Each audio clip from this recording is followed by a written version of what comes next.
Alrighty, welcome back to the house. Very welcome back. Continue down here.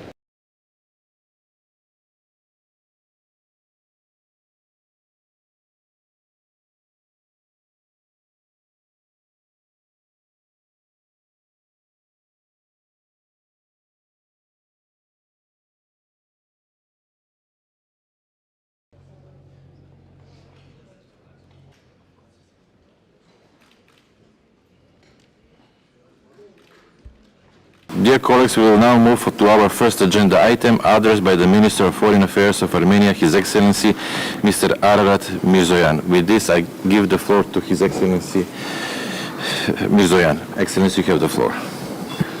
Thank you very much, Mr. Chairperson, distinguished ambassadors, ladies and gentlemen. I would like to thank the North Macedonian OSCE chairpersonship for convening this special PC meeting.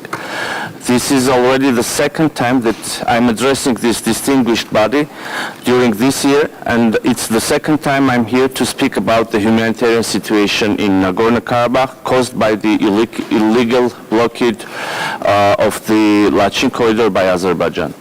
I would like to bring to your attention the events that happened since my last address at the special PC. On February 22, the International Court of Justice issued a legally binding order against Azerbaijan to take all necessary measures to ensure unimpeded movement of persons, vehicles and cargo along the Lachin corridor in both directions. In stark contrast to this order, on April, Azerbaijan illegally installed a checkpoint on the Lachin corridor, claiming that hereby it implements the order of the court. On June 15, Azerbaijan went further, fully blocking the corridor by banning any access to Nagorno-Karabakh, even humanitarian, including of the International Committee of Red Cross. On July 6, the ICJ issued another order, reconfirming its previous ruling and reaffirming Azerbaijan's international legal obligation to take all necessary measures at its disposal to ensure unimpeded movement of persons, vehicles and cargo along the Lachin corridor in both directions, and therefore to immediately cease the operation of its checkpoint, as it unquestionably impedes the rights of Armenians living in Nagorno-Karabakh, constituting a discrimination under the Convention of the Elimination of All Forms of Racial Discrimination. Dear colleagues, as I speak today, the Lachin corridor, the only road connecting Nagorno-Karabakh with the rest of the world, remains effectively blocked by Azerbaijan.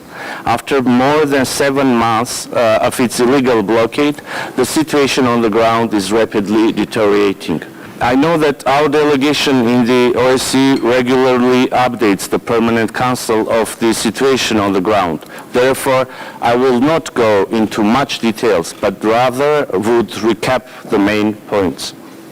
From the humanitarian perspective, the most pressing are the energy and food security issues, as well as disruption of proper functioning of the healthcare system. I would like to present to you some facts and figures that will help to have a better understanding of the situation on the ground. In relation to the energy security, since January 9, 2023, Azerbaijan has disrupted the supply of electricity through the sole high-voltage line between Armenia and Nagorno-Karabakh. There have been daily 6-hour power outages, almost 50% decrease in electricity consumption, and depletion of local electricity production and supply systems. Starting from December 13, 2023, Azerbaijan periodically and since March 21 almost continuously has been interrupting the only gas supply from Armenia to Nagorno-Karabakh, thereby deepening the energy and humanitarian crisis. Due to the diminishing availability of fuel and other essential resources and full interruption of supplies from Armenia, almost all agricultural work as well as functioning of other sectors of the economy has halted. Furthermore, the transport system is also paralyzed, with public transportation, including the inter-community one, to stop functioning in the coming days, while private transportation has come to a standstill long ago. Due to the acute lack of fuel, the internal public transportation of the capital city of Stepanakert functions only with 2 buses serving over 60,000 people. in relation to food security. The suspension of all humanitarian supplies since June 15, coupled with the gradual utilization of limited domestic stocks, has resulted in an acute food shortage and closures of shops. Prior to the blockade, around 90% of all consumed food was imported from Armenia. And with every passing day, the people of Nagorno-Karabakh don't receive 400 tons of essential goods. Furthermore, by using force and the threat of force, Azerbaijan continues to obstruct agricultural activities on approximately 10,000 hectares of land adjacent to the contact line, which constitutes a significant portion of the total cultivated land. As a result, today the people of Nagorno-Karabakh are on the verge of hunger and starvation. The illegal blockade resulted in violation of other fundamental rights of the people of Nagorno-Karabakh, including the right to health care, as due to the lack of fuel, the work of the healthcare system is also affected, being often unable to organize even emergency transportation of patients to local hospitals. Daily power outages and fuel shortages have severely impacted the operation of medical equipment, leading to the decrease in the volume and quality of healthcare services. The growing shortage of medications and medical supplies, coupled with the ban on transporting medical patients to Armenia, poses an increasing threat to people's lives and well-being. Due to the lack of essential food and vitamins, approximately 2,000 pregnant women, around 30,000 children, 20,000 older persons and 9,000 persons with disabilities are struggling to survive under conditions of malnutrition. People with chronic diseases, including 4,687 individuals with diabetes and 8,450 individuals with circulatory diseases, are left almost without any medicine needed.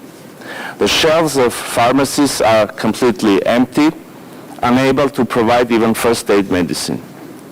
Last but not least, the social and educational rights are also violated due to the disruption of the functioning of educational institutions and social services as a result of the blockade. In light of this humanitarian catastrophe, we cannot remain silent and indifferent, but should act decisively and without delay to prevent the looming tragedy.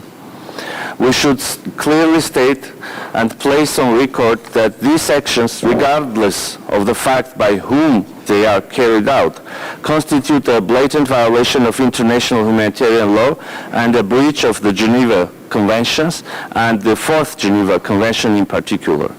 It is incontestable obligation of the states to ensure, and I quote, the free passage of all consignment of essential foodstuffs, clothing and tonics intended for children under 15, expectant mothers and maternity cases, and allow the free passage of all consignment of medical and hospital stores intended only for civilians. End of quote. These deliberate actions of Azerbaijan cannot be called otherwise than illegal and inhuman. They not only violate basic human rights and dignity of the people, but also intend to create unbearable conditions for living and aim to ethnically cleanse Nagorno-Karabakh.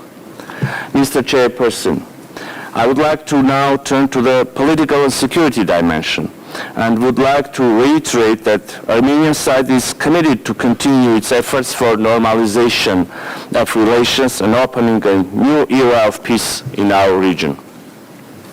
Taking this opportunity, I would like to highlight the importance of the negotiations mediated and facilitated by our partners.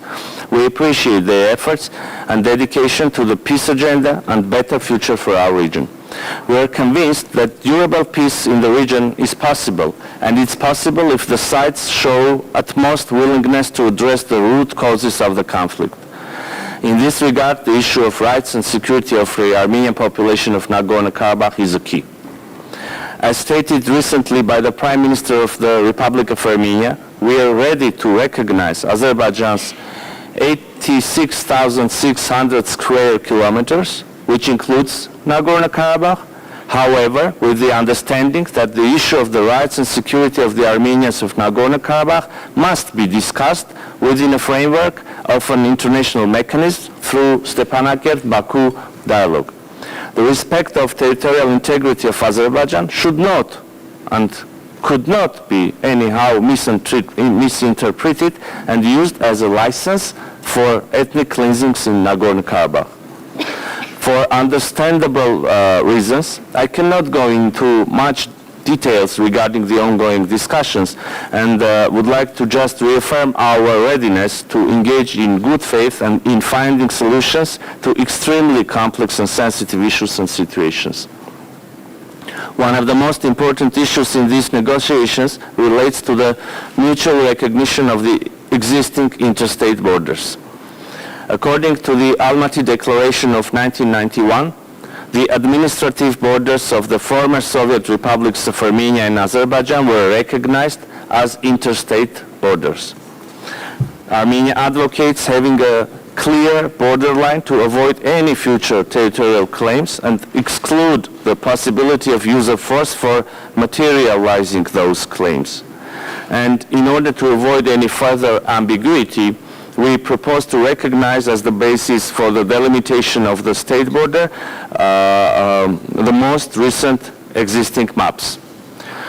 To our deep regret, it seems that leaving much ambiguity in this regard is exactly what Azerbaijani leadership wants and has in mind and strives for. Furthermore, establishment of peace and security also requires implementation of certain confidence-building measures. With this in mind, we have proposed to create a demilitarized zone on the borderline between Armenia and Azerbaijan.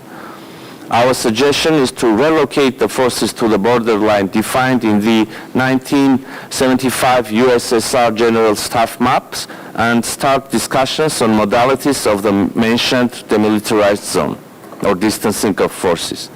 Unfortunately, the Azerbaijani side is still hesitant to engage in these discussions, and the proposal of the Armenian side on mechanisms which was provided to Azerbaijan in written form more than a year ago has not been even considered.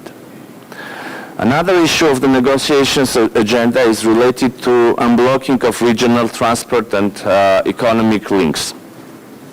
Being a landlocked country and having closed borders with 2 out of 4 of our neighbors, Armenia is very much interested in pursuing this agenda with the clear understanding that all communication links shall operate based on the sovereignty and national jurisdiction of the countries and according to the principles of equality and reciprocity.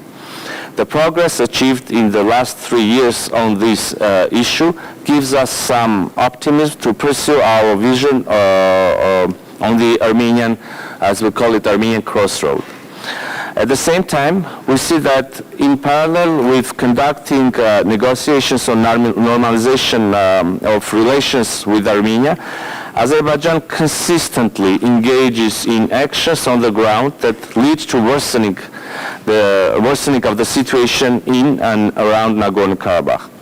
In his speech of May 28, President of Azerbaijan Ilham Aliyev himself publicly confessed his real intentions and reluctance to properly address the issue of guarantees of rights and security of the people of Nagorno-Karabakh. I would just refer to some messages from his speech, and I quote, "The border checkpoint established on the border on April 23 should be a lesson for Armenians living in the Karabakh region today. We are about to take the last step in our plans, and that step will be taken. I have no doubt about that. I'm telling them again from here, from the land of Lachin, which they had been exploiting for many years and were engaged in illegal settlement, that their book is closed. My representative went and held the first meeting with them. And then we invited them to Baku to talk. They refused to do that. After that, we invited them to Baku for the second time. representatives of the Armenian minority living in Karabakh. They refused that too. There will be no third invitation. Either they will bend their necks and count themselves, or things will develop differently now. End of quote. These statements, along with the failure by Azerbaijan under various false arguments to implement the legally binding decision of the ICJ and violation of its commitments under the November 9 and 2020 trilateral statement, are revealing and clearly illustrate the real mindset of the Azerbaijani leadership and their stance regarding the issues related to and resulting from the Nagorno-Karabakh conflict.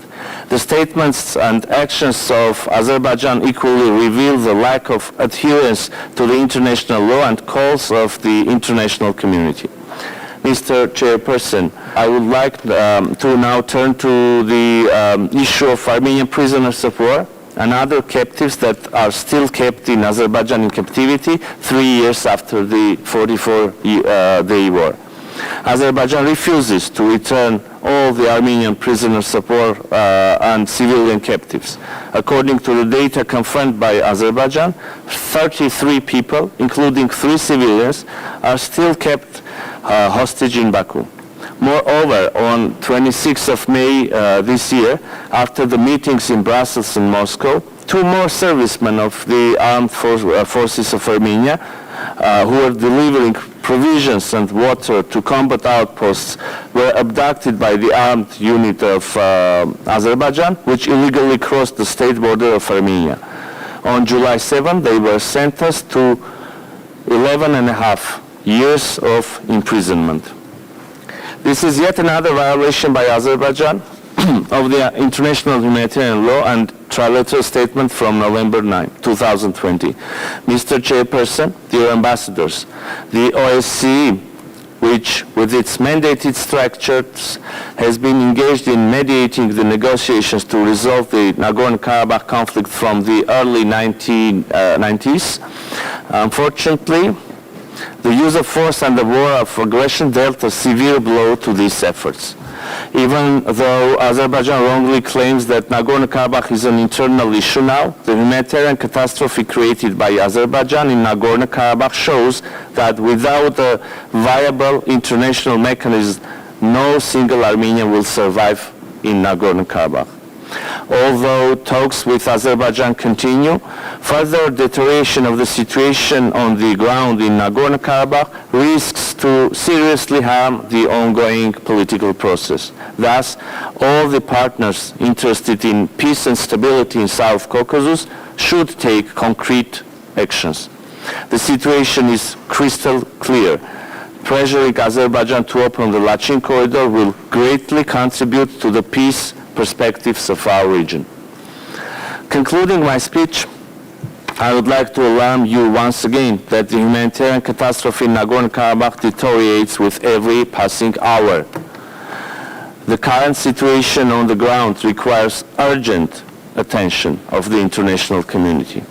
Needs assessment mission to Nagorno-Karabakh by relevant international organizations and humanitarian assistance to the affected population is of utmost importance. Armenia expects the Azerbaijani side to restore freedom and security of movement of persons, vehicles and cargo in line with the previously reached agreements through the Lachin corridor, to implement the order of the International Court of Justice issued on 22nd of February 2023 and reconfirmed on 7th of July 2023, to provide humanitarian access to Nagorno-Karabakh and cooperate with relevant international organizations, particularly with the United Nations agencies, to resolve any outstanding issues related to or resulting from Nagorno-Karabakh conflict exclusively through peaceful means.